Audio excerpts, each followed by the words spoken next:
एका खूप मोठ्या राज्याची राणी श्री स्वामी समर्थांना भेटायला आली होती. गळ्यात खूप सारे दागदागिने, हातात मोत्यांच्या माळा, पण चेहऱ्यावरती मात्र अहंकार होता.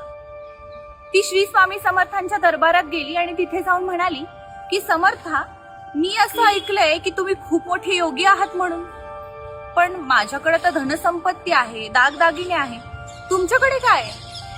सगळे गावकरी घाबरले. पहिल्यांदाच कोणीतरी श्री स्वामी समर्थांची इतक्या अहंकारात बोलत होतं. पण श्री स्वामी समर्थ फक्त हसले.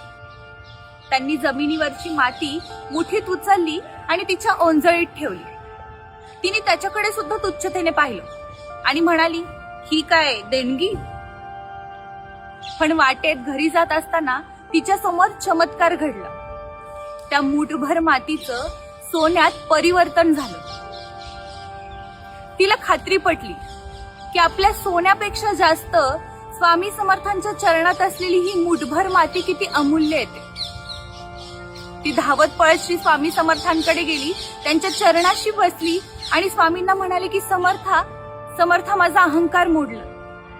मला आज जाणीव झालीये की माझ्या सोन्यापेक्षा जास्त महत्वाची तुमची भक्ती आहे म्हणून. श्री स्वामी समर्थ हसले आणि तिला म्हणाले की अहंकाराने कमवलेलं सोनं हे फार काळ टिकत नाही, पण भक्तीने कमवलेली माती सुद्धा अमूल्य असते. श्री स्वामी.